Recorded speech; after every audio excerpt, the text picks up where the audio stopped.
Bueno, hola, como yo les había prometido, les voy a explicar el diligenciamiento de esta plantilla financiera.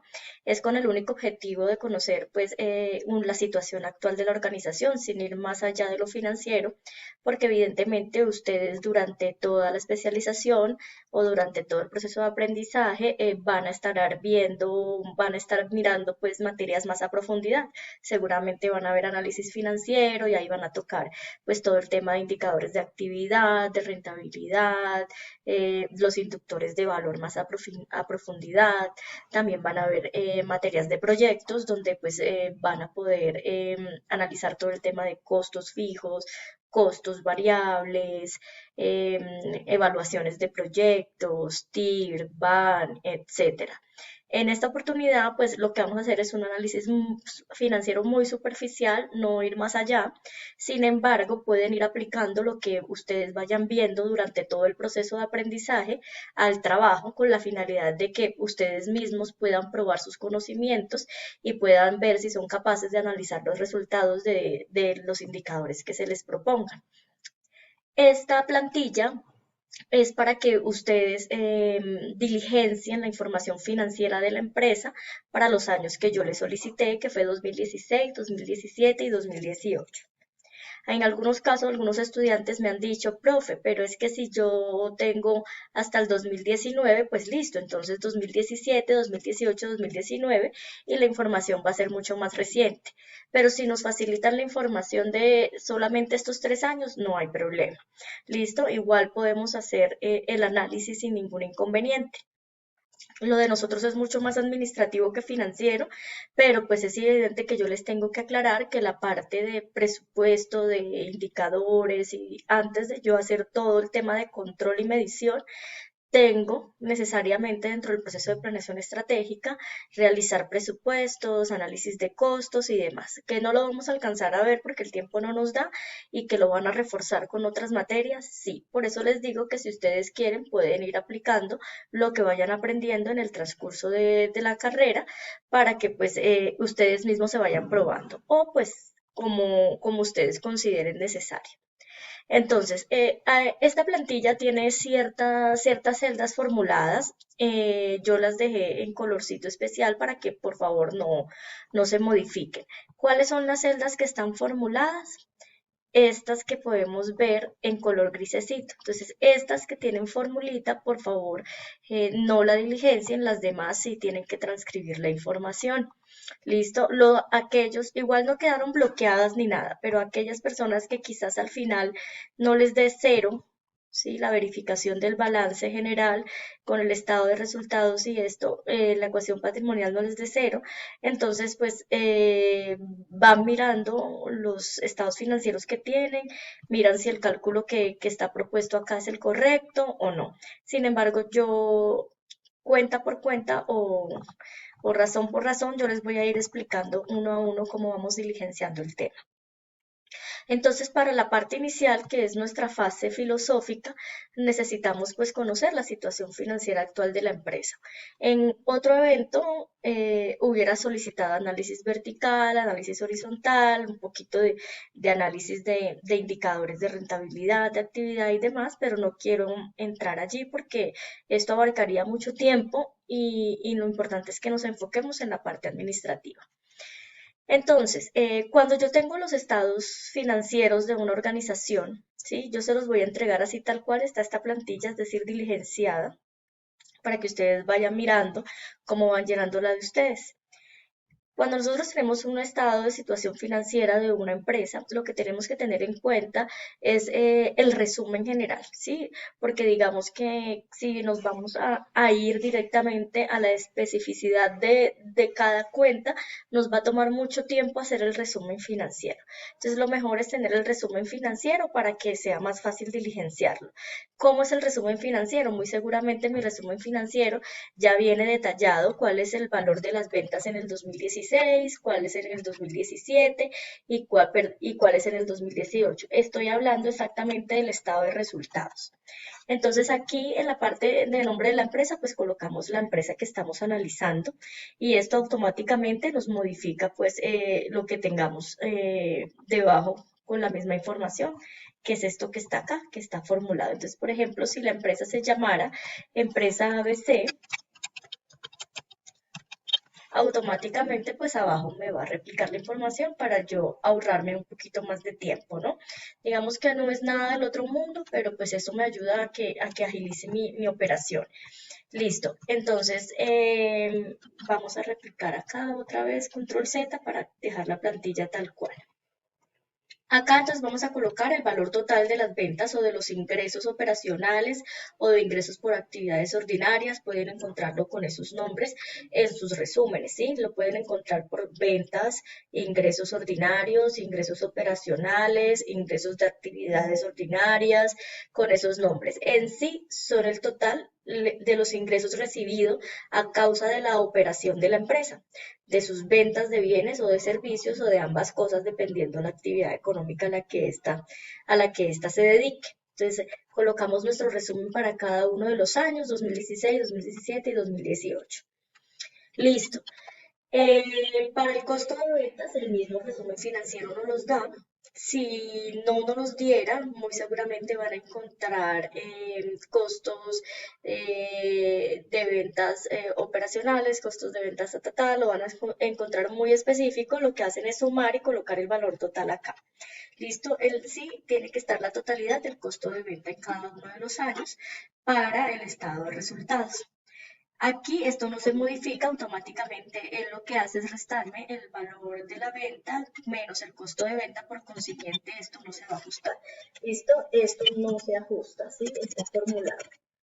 Entonces voy a colocar aquí que esto está formulado para que sepamos qué es lo que exactamente tenemos que empezar a modificar sin que nos alteren, ¿sí?, el tema. Entonces, déjenme ver que no me está dejando. Listo. Para que no me quede como tan... Perfecto, entonces teniendo en cuenta que eso ya ahí está formulado, eso no lo tocamos y esto nos da la ganancia bruta. A partir de ahí lo que yo tengo que tener en cuenta entonces son esos gastos de ventas y gastos administrativos. Muchas veces los estados financieros vienen como gastos financieros, gastos de ventas, gastos de administración, en fin. Lo que hacemos es sumar, si solamente tenemos los gastos de ventas y otros, los sumamos y los colocamos acá, acá abajo los de administración, y colocamos el valor de la depreciación año a año, como no la depreciación acumulada, que es una cosa, la depreciación año a año, cómo se viene comportando para esta empresa. Entonces, generalmente, si no están actualizados con el tema de las NIF en las organizaciones, el valor va a ser igual prácticamente que para todos los años, porque no varía y están haciendo un cálculo de depreciación lineal, que es válido. Muchas empresas todavía están trabajando bajo esa metodología, pero pues este tema cambió a partir de las normas NIF, así que si de pronto encuentran estados financieros donde la depreciación sea diferencial año a año, pues es válido. Lo importante es que al final les dé el resultado que les debe dar, que es cero al hacer el check. En la amortización de diferidos, los diferidos son aquellos activos fijos diferidos o intangibles que tiene la organización, y lo que se coloca acá es únicamente la amortización, no el valor de esos activos fijos diferidos, sino la amortización de ellos. Si nuestros estados de resultados no nos dieran la amortización, pues podemos averiguar con la empresa a cuántos años ellos amortizan sus activos fijos netos y ellos pues nos dirán si a 5 años o no y podremos hacer el cálculo, eso lo podremos validar en la clase. ¿Listo? Esto nos da la utilidad operacional cuando yo resto cada uno de estos valores que coloqué acá con la ganancia bruta. ¿Sí? Al yo restarle todos estos valores me da mi utilidad operativa.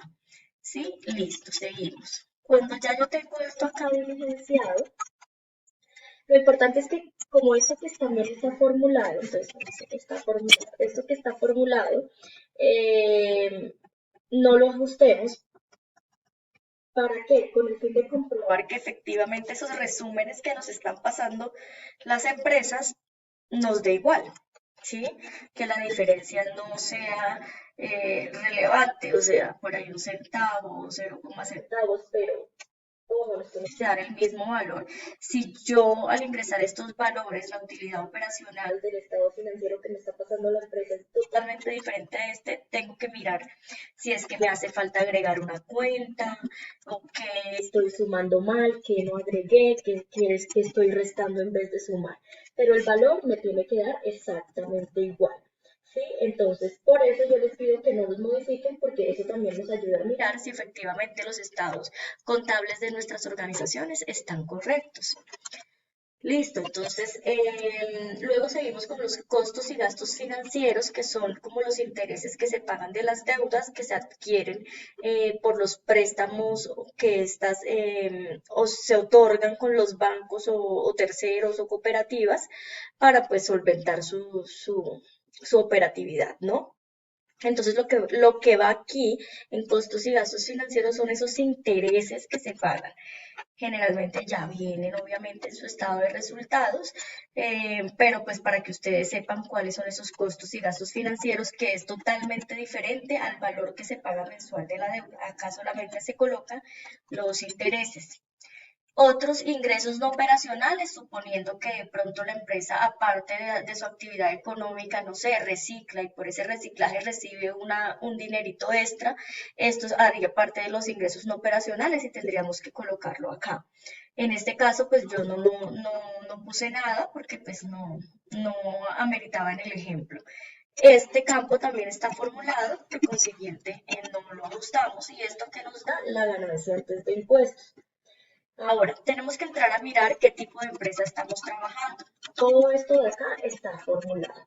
Por consiguiente, de allí para abajo, lo importante es que no ajustemos nada, ¿sí? Que solamente coloquemos el porcentaje de lo que estamos trabajando para que el mismo Excel nos ayude a realizar el cálculo, pues ya que está la plantilla lista, ¿no? Los que no quieren respetar la plantilla, pues colocan el valor tal cual nos los está otorgando la organización. Pero entonces, por ejemplo, si es una SAL, que son las empresas sin ánimos de lucro, generalmente estas no pagan impuesto, entonces yo lo único que yo debo hacer acá, en vez de alterar la fórmula de mi Excel, colocar aquí 0%. Entonces, automáticamente él ya me dice que no paga impuestos y que el valor en utilidad neta sería el mismo. Pero en este caso, para el ejemplo, si se paga, lo que tendríamos que tener en cuenta es cuál es el porcentaje que se pagó en impuesto para el 2016, para el 2017 y para el 2018. En el evento de que sean valores diferentes o que sean porcentajes diferentes, entonces ahí sí pueden ustedes ajustar la plantilla colocando el valor que se pagó en impuestos en ese año. Esto me da la utilidad neta. La reserva legal son aquellos ahorros que ellos guardan, ya sea para repartición de dividendos o para alguna calamidad o para estos tiempos de pandemia que generalmente ellos guardan una reserva legal allí para cualquier otra cosa. Generalmente es del 10% sobre lo que ellos obtienen de utilidad neta y si es otro porcentaje más alto o más bajo, lo podemos ajustar acá porque aquí ya está formulado. Entonces, si ellos sencillamente no hacen ninguna reserva, le ponemos cero. ¿Listo? Pero si llegaran a hacer reserva legal, entonces pues colocamos el porcentaje que se guarda cada año para esto. Y esto nos da la utilidad del ejercicio. Así quedaría mi estado de resultados para proceder a diligenciar mi balance general. Listo. Entonces, voy a proceder entonces a explicarle ya mi balance general. Recuerden que si cambiamos el nombre arriba, aquí automáticamente ya me lo empieza a ajustar. Listo, entonces lo mismo los años. Si por ejemplo no fuera acá, sino 2017, acá 2018 y acá 2019, automáticamente el abajo me lo tendría que cambiar porque ya está debidamente formulado. ¿Listo? Así como se puede evidenciar acá. Entonces vamos a explicar el balance general y terminamos la explicación del uso de esta plantilla específicamente. ¿Listo? Entonces procedemos a explicar el balance general o el estado de situación financiera consolidada de la empresa.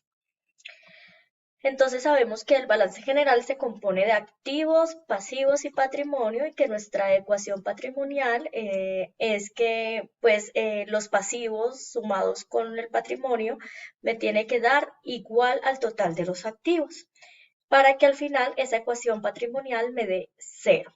Eso es lo ideal del balance general. Pero como el balance general va muy ligado al estado de resultados en algunas cuentas, entonces lo primero que debemos elaborar es el estado de resultados. ¿Listo? Entonces, en la parte de efectivo o equivalente efectivo, que eso es toda la parte de activos corrientes que vemos acá, sabemos que los activos corrientes son todos aquellos disponibles que tenemos a la mano como empresa para poder operar. ¿Sí? No tenemos esos, como ese dinero a largo plazo disponible, no, es al corto plazo y por eso pues se llaman activos corrientes o activos de corto plazo.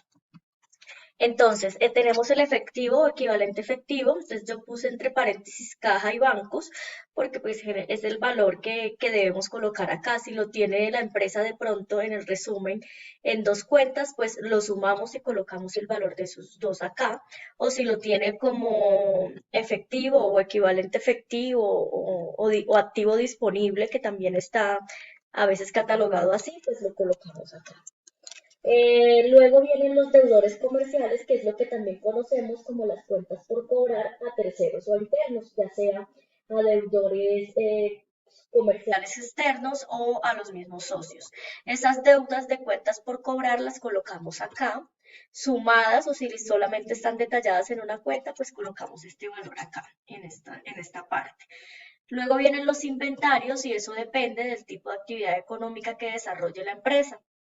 Muy seguramente, si es una empresa manufacturera o alguna fábrica o algo así, pues va a manejar el tema de inventarios. Entonces debemos colocar el valor de inventarios acá, lo que nos arroje, en este caso para el ejemplo no lo es, entonces no hay valor en inventarios.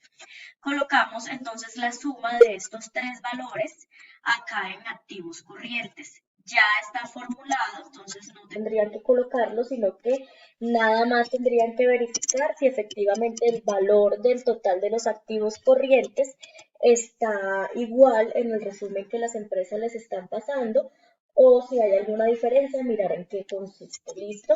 Entonces voy a colocar también acá que está formulado para que pues sea un valor, una celda que ustedes no tengan que ajustar o pues dependiendo ya de cada uno de ustedes. Sin embargo, yo al recibir los estados financieros, yo sí voy a hacer la suma y la verificación de que efectivamente estén bien realizados, porque yo puedo colocar un valor acá que me dé cero al final y resulta que no es el mismo valor de esta suma. Entonces yo sí, de todas maneras, voy a proceder a formular las casillas que yo considere para verificar que la información diligenciada sea la correcta. Luego vienen los activos no corrientes o los activos de largo plazo. Esos activos son los que no tenemos disponible o a la mano para operar, sino que más bien los recibimos después. Es dinero también, pero pues es algo que está allí, no como disponibles, ya sea dinero que recibimos después o sean activos intangibles o activos netos y esas cosas que ya compramos y que tenemos allí en nuestra empresa, como los escritorios y esas cosas que hacen parte de los activos que valen, que tienen un valor, que tienen que estar contabilizados, pero no es dinero que tengo a la mano. Entonces, acá podemos colocar si se tienen inversiones en asociadas o en otras cosas, el valor de las inversiones se colocan en esta parte. Acá propiedades, planta y equipo, todo lo que va ligado a esa cuenta, que por ejemplo muebles y enseres, equipos de oficina, equipos de cómputo, todo esto se coloca acá sumadito en propiedad, planta y equipo. Acá sí viene la depreciación acumulada. Si el estado financiero se las otorga, pues maravilloso. Si no, entonces si no la tiene tan detallada allí, entonces acá ya viene formulada y esto va ligado muy a la cuenta que colocamos en depreciación en nuestro estado de resultados aquí arribita.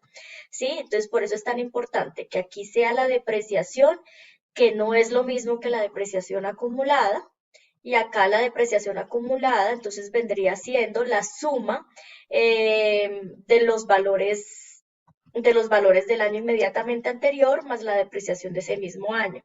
Entonces, acá lo que dice nuestro comentario es que coloquemos la depreciación del año inmediatamente anterior sumándola del año presente. Pero como estamos solamente analizando 2016, 2017, 2018, este valor que está aquí específicamente sí tendrían que diligenciarlo. Yo no tengo el valor del 2015, entonces la cuenta, digamos que me dio que era este valor. ¿Sí? Pero si es posible que quede más, entonces aquí esta parte sí la pueden dejar sin fórmula y colocar el valor que el estado financiero les esté dando.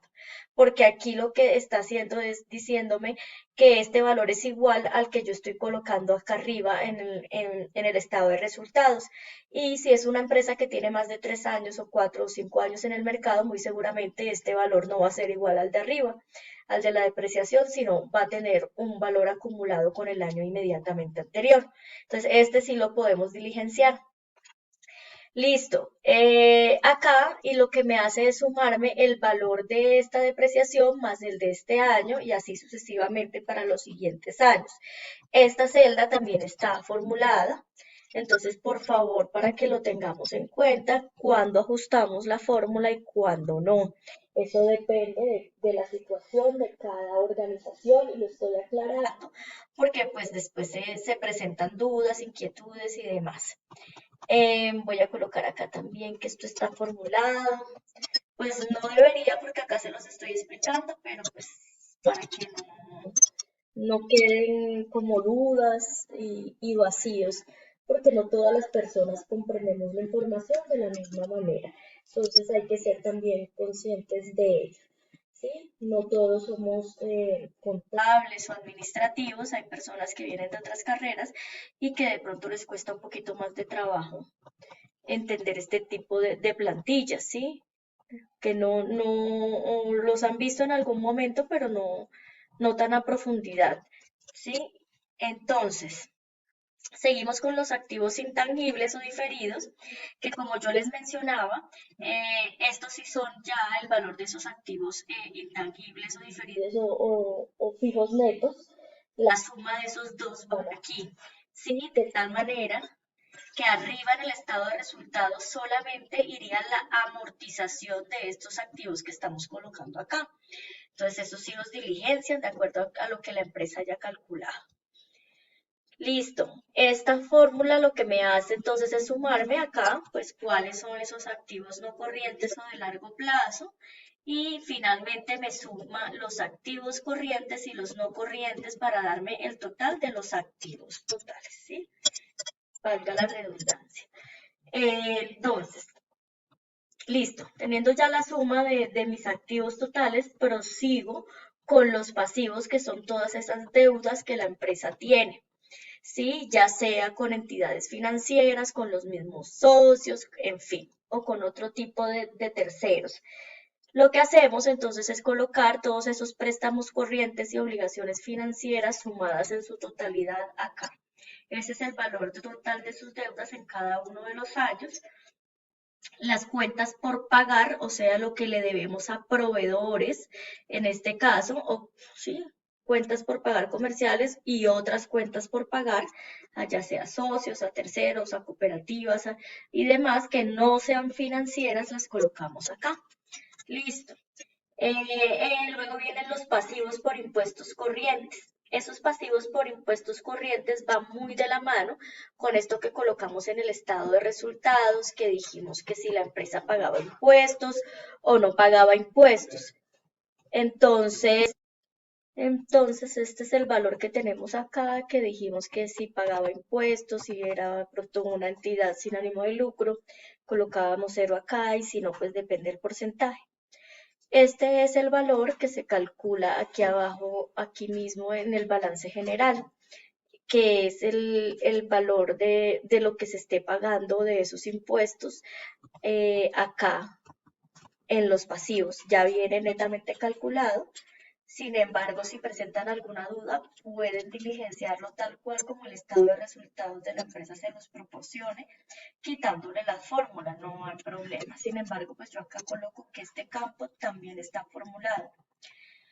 Luego viene la cuenta de beneficios a empleados, porque algunas empresas les pagan beneficios adicionales a sus empleados, diferentes a su salario y demás. Entonces, acá va esta parte.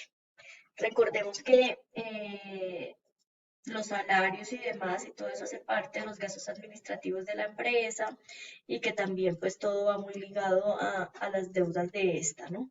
Y otros pasivos no financieros en el caso de que los tengan van acá. Listo.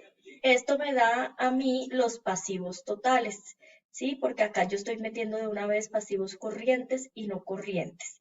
Esto me hace la suma acá, por consiguiente este campo también está formulado. Listo. Entonces, luego seguimos con el patrimonio, que también finalmente son deudas de la empresa, pero con los socios, por eso hace parte de las cuentas del crédito, ¿sí? Por eso pues su característica es esa, que aumentan en el crédito y disminuyen en el débito, ¿sí? Tenemos el capital de los socios, el capital emitido por los socios o capital social o capital de los aportes sociales, dependiendo cómo aparezca en el estado de resultados, colocamos este valor acá en cada uno de los años. Luego vienen las reservas obligatorias, que va muy ligado a lo que colocamos en el estado de resultados arriba de la reserva legal. Si no tiene reserva legal, pues muy seguramente aquí el valor también va a ser cero de ese patrimonio. ¿Listo? Sin embargo, esta celda también está formulada, ¿sí? Aquellos valores que difieran o que cada año sea diferente, pues tocará diligenciarlos y quitar las fórmulas. Acá va el pago de los dividendos en el evento de que las empresas paguen dividendo a sus socios o de acuerdo a las utilidades que ellos ganen, de ahí saquen un porcentaje para pagarle a los socios unos dividendos, este valor va acá. Si no pagaran, entonces iría cero. Luego viene la revalorización del patrimonio, algunas empresas lo trabajan así y colocamos este valor acá. Si no tienen esa cuenta, pues colocamos cero, no eliminamos ninguna cuenta, ¿listo? Y acá este valor sí ya va muy ligado a la ganancia y a las utilidades retenidas, entonces también está formulado. Entonces esto no hay que ajustarlo bajo ninguna manera para que no afecte nuestra plantilla. ¿Listo? Entonces, esta es la parte como de patrimonio. Esto me da a mí un total, ¿sí? Que es la suma y resta de los valores que hay que restar, que hay que sumar. Y este valor que tenemos aquí en el total de patrimonio me tiene que dar igual a, al de los activos sumado con los pasivos. Es decir, si yo sumo estos 90 millones con estos 50, me tiene que dar el valor total de los activos, que serían 145.60, que vemos acá. Y cuando yo hago la resta de esos dos valores, me tiene que dar cero al final. Ese es el diligenciamiento de la plantilla. Entonces, lo importante de saber si está bien o está mal es que al final, en este campo que estoy acá diligenciando, me dé cero. Si hay alguna diferencia, algún valor está mal, tendríamos que mirar qué pasó, pero lo importante es que la cuestión patrimonial me dé cero allí. Y esto automáticamente me calcula mi EBITDA y mi margen EBITDA, que yo en la clase les explicaré cómo realizamos el análisis de esto para sus trabajos. ¿Listo? Entonces, hasta una próxima oportunidad. En el otro video pues les estaré explicando la última plantilla financiera que vamos a diligenciar para ya nuestro cierre del trabajo.